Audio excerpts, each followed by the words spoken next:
Captain Kyle Matthews stood on the bridge of his ship and looked at the blue planet ahead. For 300 years, his people had tried to talk to the beings on this world. They had sent messages about trade and friendship. They had offered to share knowledge and culture. Every single message went without an answer. The third planet in the Sol system stayed quiet, like it could not hear them or did not care. Kyle's ship, the Starbound, was the newest attempt to make contact. His crew was the best the Galactic Council could send. Lisa Johnson worked the communication systems better than anyone. Dr. Peter Kane knew more about alien life than most beings in the galaxy.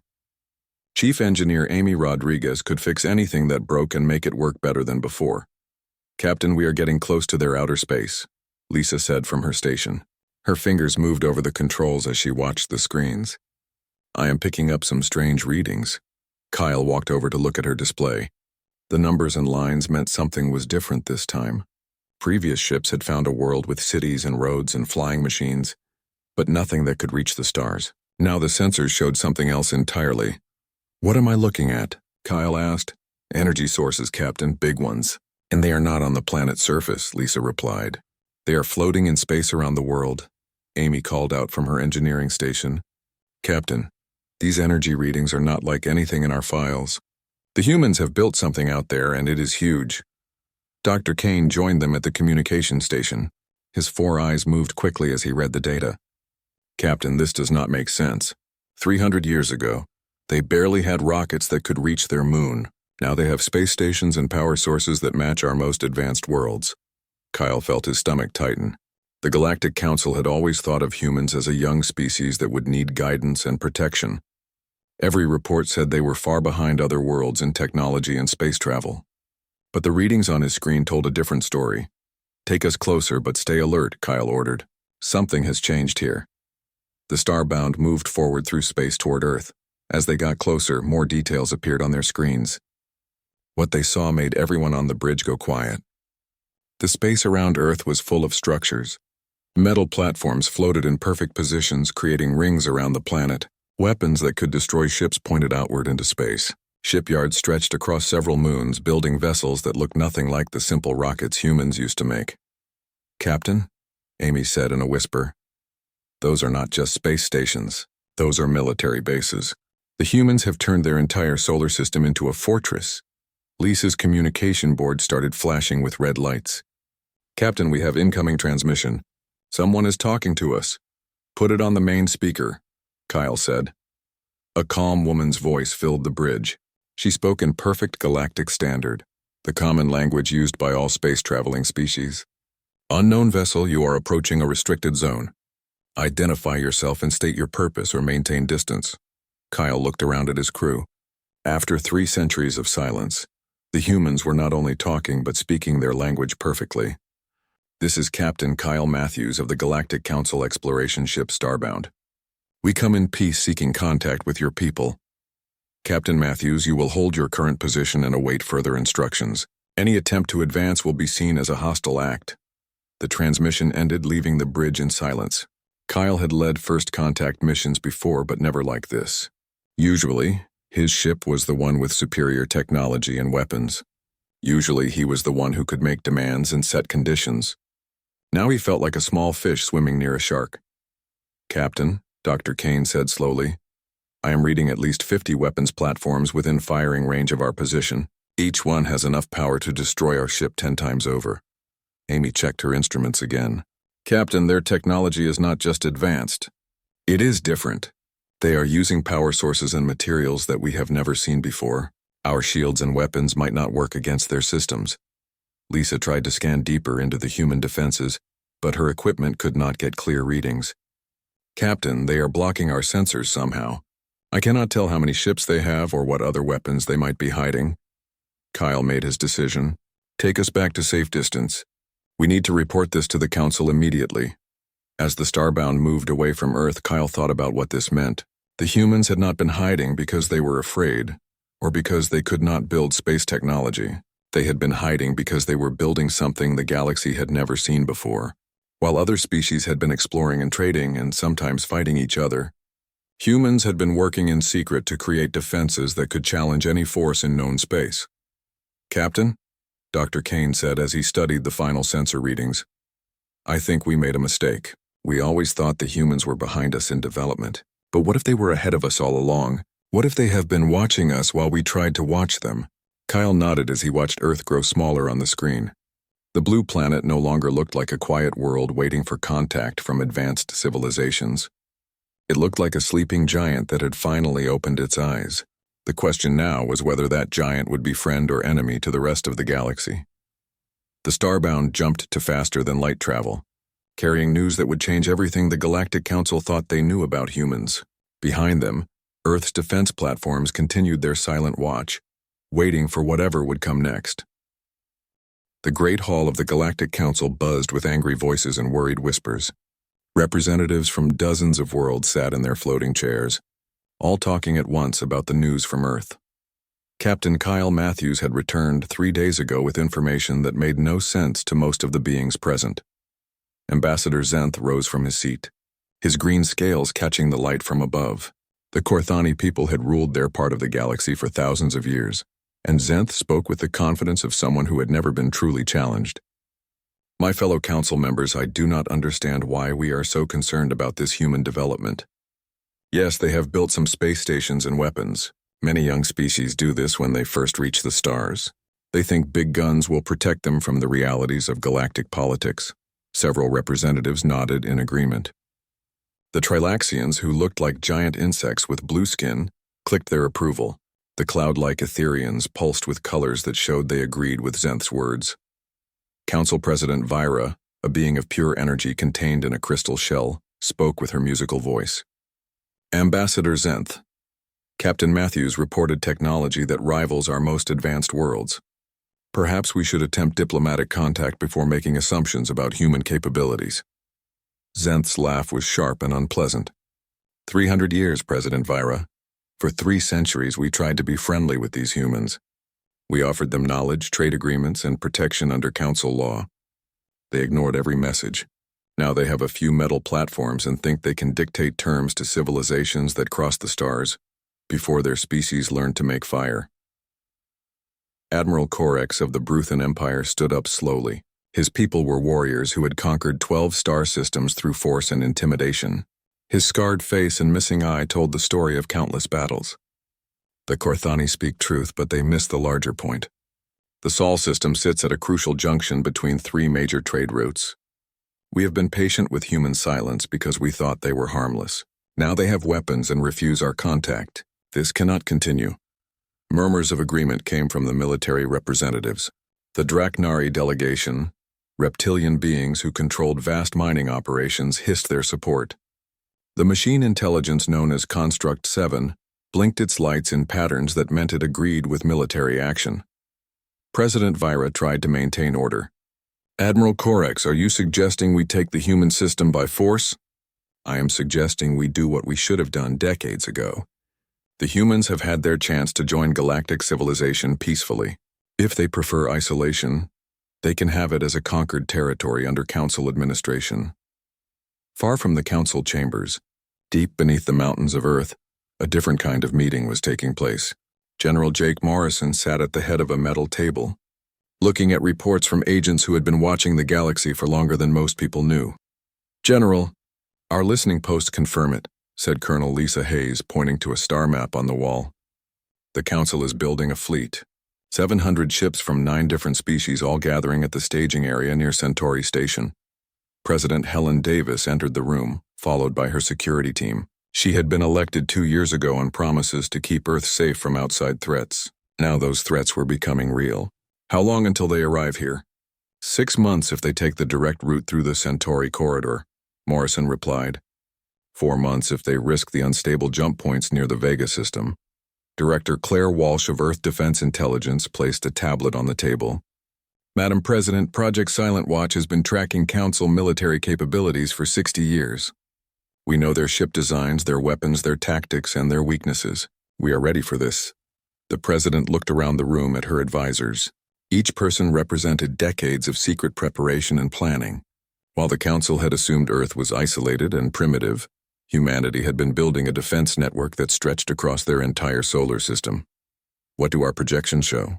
President Davis asked. Morrison activated a holographic display that showed the solar system filled with human installations. We have orbital weapons platforms around Earth, Mars, and Jupiter. Hidden bases on 12 moons and 15 asteroids.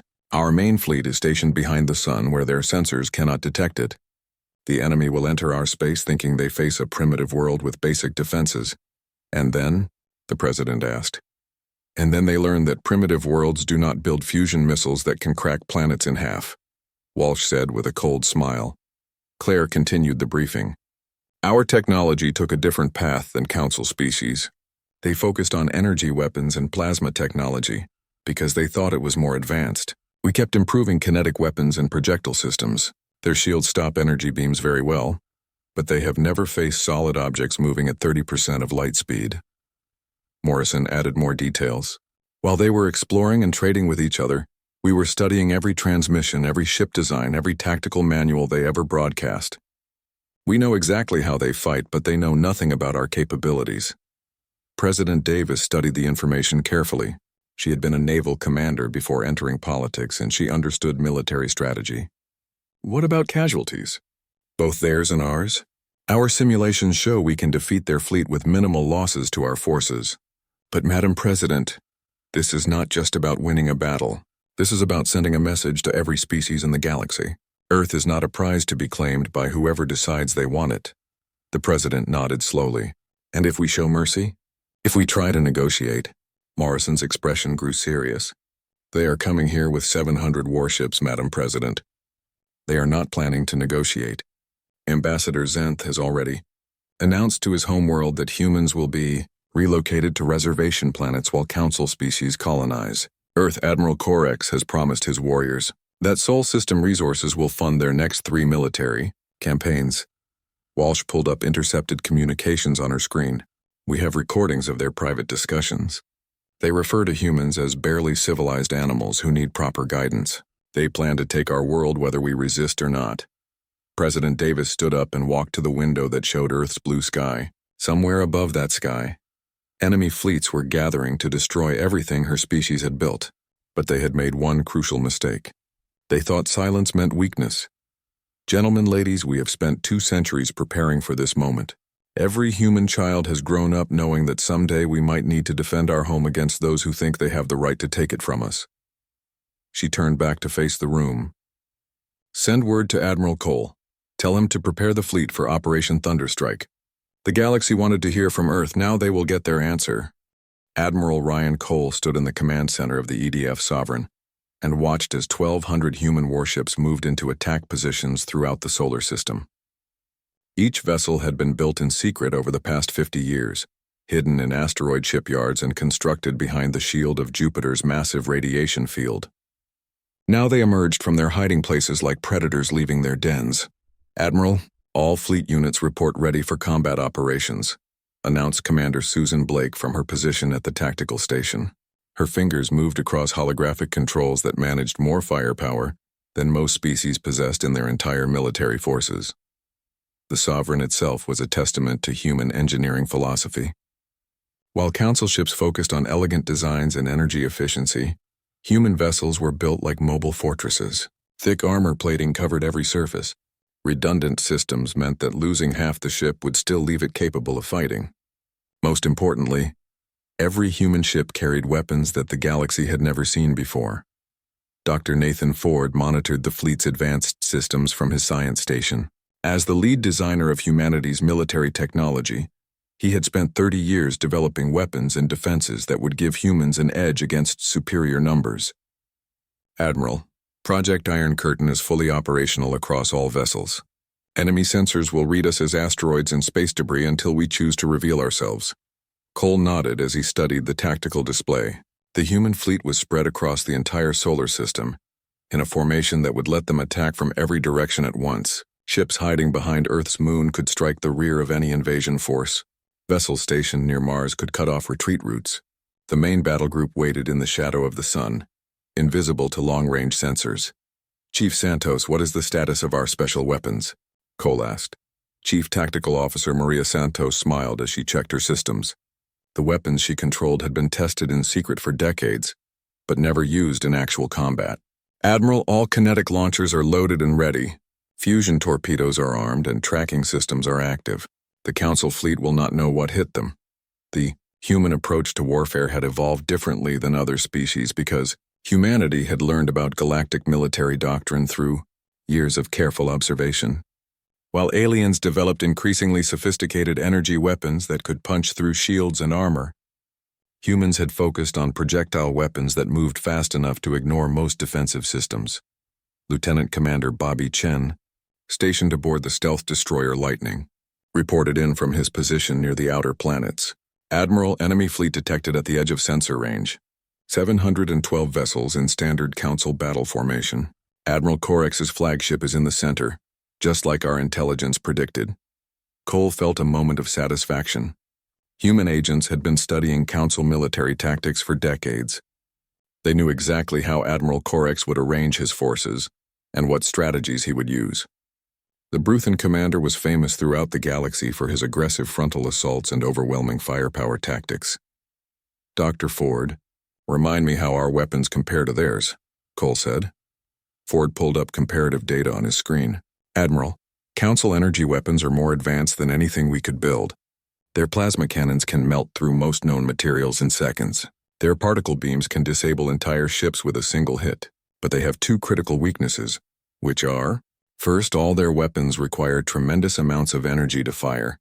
They can deliver devastating attacks, but they need time to recharge between shots. Second, all their defensive systems are designed to stop energy attacks. Their shields work by deflecting or absorbing plasma and particle beams. Cole understood the implications immediately. And our weapons? Our magnetic railguns accelerate solid projectiles to 30% of light speed using minimal energy. We can fire continuously without recharging. Our fusion missiles use conventional propulsion that their point defense systems are not designed to intercept. Most importantly, their shields cannot stop physical objects moving at relativistic speeds. Commander Blake added tactical details from her station. Admiral, each of our railgun projectiles hits with the force of a small nuclear weapon. Our fusion torpedoes are designed to penetrate ship hulls before detonating inside the target vessel. We also have boarding pods equipped with gravity bombs that can tear enemy ships apart from within. The Council fleet continued its approach toward Earth. Confident in their superior numbers and advanced technology, Admiral Corex had brought the most powerful military force ever assembled by the Galactic Council. His ships included massive dreadnoughts from the Bruthan Empire, swift attack cruisers from the Korthani territories, and support vessels from dozens of other species. Captain Lisa Martinez, commanding the carrier Defiance, prepared her fighter squadrons for launch. Human fighters were different from anything the galaxy had seen before. Instead of energy-based dogfighting craft, they were heavily armored missile platforms designed to deliver devastating attacks before the enemy could respond. Admiral, my pilots are ready, Martinez reported. Each fighter carries 12 fusion missiles and enough armor to survive direct hits from Council plasma weapons. We can deliver precision strikes against enemy command ships while their point defenses focus on our main fleet. Cole checked the timeline one more time. According to their intelligence, the Council fleet expected to face primitive orbital defenses and maybe a few dozen human ships with basic weapons. They planned to demonstrate their superior firepower and force Earth to surrender without a long battle. All units, this is Admiral Cole, he broadcast to the human fleet. For 200 years, our species has prepared for this moment. We have built our ships, trained our crews, and developed our weapons while the galaxy assumed we were too primitive to be a threat. Today we show them what happens when humanity decides to fight. Captain Grant Phillips, commanding the destroyer Lightning from its position near Jupiter, felt excitement building among his crew. They had trained for years using simulations based on captured Council tactical data. Now they would find out if their preparations were sufficient. Dr. Emma Parker, monitoring the engagement from Earth's primary command center, tracked the effectiveness of humanity's concealment technology. General Morrison, enemy sensors are showing no indication they have detected our fleet. As far as they know, Earth's defenses consist of the orbital platforms they observed during Captain Matthews's visit. Morrison watched the tactical display with satisfaction. Every human ship was exactly where it needed to be. Every weapon system was ready to fire. Every crew member understood their role in the battle plan. Admiral Cole, you have permission to engage when ready, Morrison transmitted. Cole took a deep breath and gave the order that would change galactic history. All units activate combat systems and prepare to decloak. Operation Thunderstrike is now active. Across the solar system, 1,200 human warships shimmered into visibility as their stealth systems shut down. The Council fleet suddenly found themselves surrounded by enemies they had never seen coming. The moment Admiral Corex realized his fleet was surrounded, he knew the invasion of Earth had become something entirely different from what the Council had planned. His bridge crew scrambled to identify the contacts that had appeared on their sensors like ghosts materializing from empty space. "Admiral, I am reading over 1,000 human vessels in attack formation," reported his sensor operator, a nervous Trilaxian whose 4 eyes darted between multiple displays. "They have us completely surrounded." Corex felt his warrior's pride warring with tactical reality. He had brought 700 of the galaxy's most advanced warships to conquer what he believed was a primitive world. Now he found himself outnumbered and outpositioned by an enemy that had been invisible until they chose to reveal themselves. "All ships, battle stations," Corex commanded. "Prepare to engage human forces. Show them what happens when they challenge the might of the Galactic Council." Admiral Cole watched the enemy response from his command center aboard the Sovereign. The Council fleet was reacting exactly as human intelligence had predicted. Their ships moved into defensive formations that had served them well in previous conflicts against other galactic species. Unfortunately for them, humans fought nothing like other galactic species. "Admiral, enemy fleet is charging weapons and raising shields," reported Commander Blake. "They are moving into standard Council battle formation Alpha 7. Cole smiled grimly. Human analysts had studied formation Alpha 7 for 20 years and identified 17 critical weaknesses. "All units execute attack pattern Omega. Target their command ships first, then work outward." The Battle of Sol began with a sound no one expected in the vacuum of space. Human railguns fired solid projectiles at tremendous speeds, creating shockwaves that traveled through ship hulls and station frameworks. The metal slugs moved so fast that they appeared as flashes of light crossing the darkness between fleets. Captain Grant Phillips commanded the destroyer Lightning as it led the first attack wave. His ship's main guns fired continuously, sending streams of projectiles toward the Council formation. Each slug weighed only a few kilograms, but moving at 30% of light speed, they carried more destructive energy than most alien weapons could generate. "Direct hit on Council cruiser, sir," reported his weapons officer. Their shields absorbed the energy from the impact, but the physical projectile went right through and took out their main reactor. Phillips watched as the alien ship went dark and began drifting helplessly through space. Council shields had never been designed to stop solid objects moving at relativistic speeds. The energy barriers that could deflect the most powerful plasma weapons were useless against simple metal traveling fast enough. Admiral Corex watched in disbelief as his ships began taking damage from weapons that seemed impossible. "How are they penetrating our shields?" he demanded.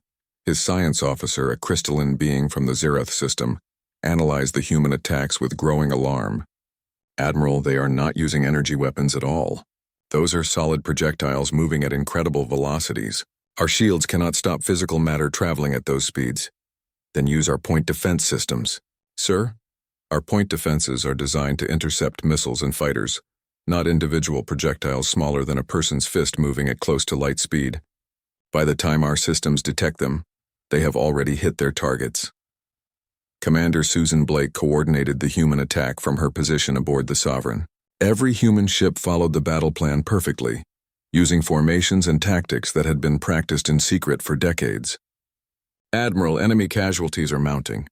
We have disabled or destroyed 87 Council vessels in the first 20 minutes of engagement." The Council fleet tried to respond with their own weapons, but the humans had prepared for this as well. Advanced point defense systems, guided by artificial intelligence that could process information faster than any organic mind, intercepted most incoming plasma bolts and particle beams. Captain Lisa Martinez launched her fighter squadrons from the carrier Defiance. Human fighters were not the graceful energy-based craft used by most species. They were heavily armored platforms loaded with fusion missiles designed to penetrate enemy hulls before detonating inside the target. "All wings, engage enemy command vessels," Martinez ordered.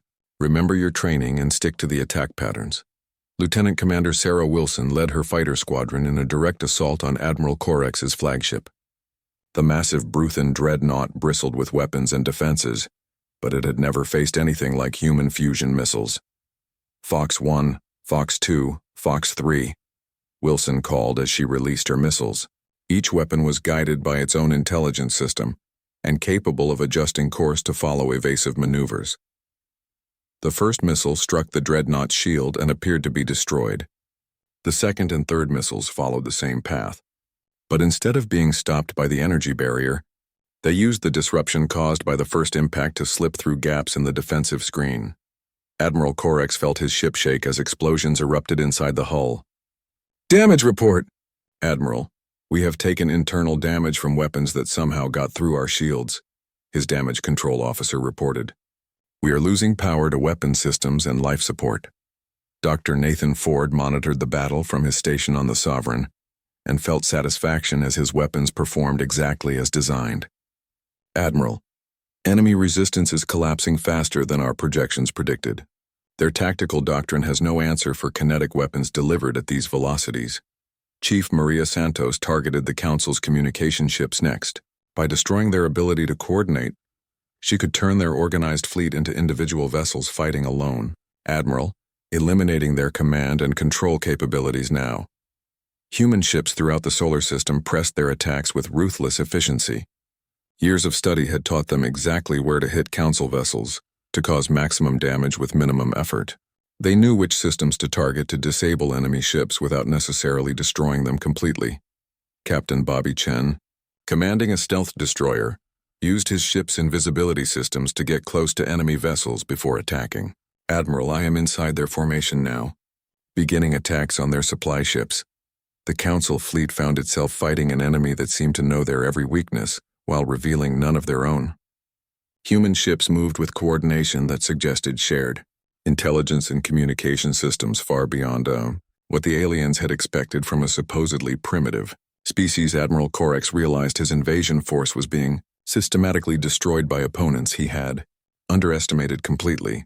"All ships begin withdrawal procedures. We need to regroup and reassess the situation." But the humans were not interested in letting their enemies escape to fight again another day. Admiral Cole had planned this battle to send a message that would be heard throughout the galaxy. "All units, do not let them retreat," Cole ordered. "We need survivors to carry word of this battle back to the Council, but we need them to understand that challenging Earth brings consequences." Dr. Emma Parker, monitoring from Earth's command center, watched as human forces systematically disabled most of the Council fleet, while allowing some ships to escape. "General Morrison, casualties are running 90% in our favor. The enemy is completely outmatched." Morrison nodded with satisfaction. "Dr. Parker, make sure our intelligence network spread complete records of this battle throughout Council space. Let every species know exactly what happened here and why." The Battle of Sol ended not with the complete destruction of the Council fleet, but with the clear demonstration that humanity had become a military power, capable of defeating the combined forces of multiple galactic civilizations. The survivors would carry news of Earth's capabilities to every corner of known space. The surviving ships of Admiral Corex's fleet limped back to Council space carrying news that shook the foundations of galactic civilization. What was supposed to be a simple conquest of a primitive world had become the most devastating military defeat in Council history. Within days of the battle, emergency sessions convened on every major world as species leaders tried to understand how humans had achieved such impossible victory. Ambassador Zenth stood before the Emergency Council Assembly, his green scales dull with shock and humiliation. His confident words about human weakness now seemed like the babbling of a fool. "Council members, we must face the reality that our intelligence about Earth was completely wrong. The humans did not just resist our forces, they destroyed them." President Vira's crystal form pulsed with colors that showed deep concern. "Ambassador Zenth, Captain Kyle's initial report mentioned advanced defensive systems. Perhaps we should have investigated further before authorizing military action." "Would not have mattered," interrupted Admiral Corex, the Bruthan commander, had barely escaped with his flagship and a handful of support vessels. His scarred face now bore fresh wounds from the battle, and his voice carried the weight of total defeat. Their weapons ignore our shields completely. Their ships appeared from nowhere and disappeared just as quickly. They fought like they knew everything about our tactics while we knew nothing about theirs.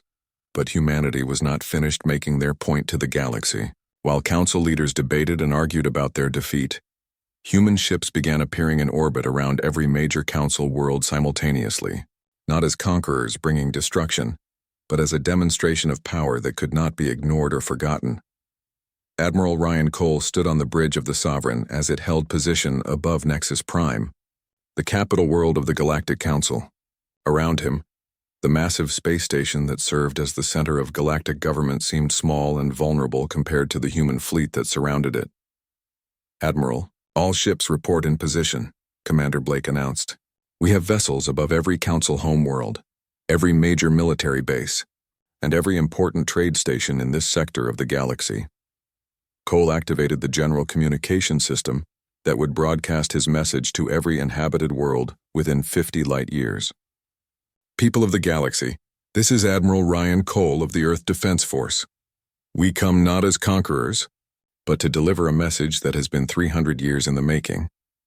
On Nexus Prime, President Vira and the Emergency Council session watched as their sensors confirmed the impossible.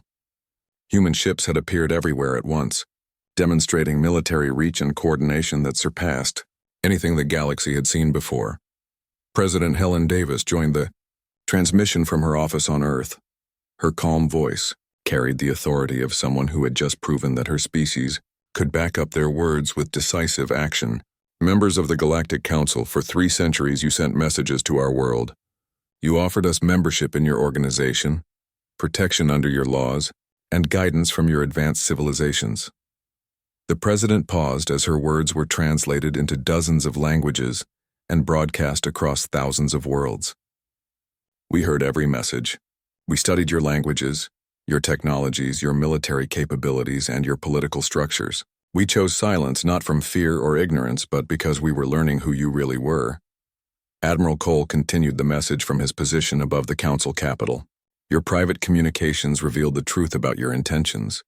You saw Earth not as a world to welcome, but as resources to claim and territory to divide among your empires. You spoke of relocating humans to reservation worlds while you colonized our home. The revelation that humanity had been monitoring private council communications sent shockwaves through the assembly. Species that had assumed their secret discussions were secure suddenly realized that every plan, every strategy, and every private insult had been heard by the very people they had been discussing. Dr. Nathan Ford, broadcasting from Earth's primary research facility, added technical details that made the situation even more alarming for council leaders.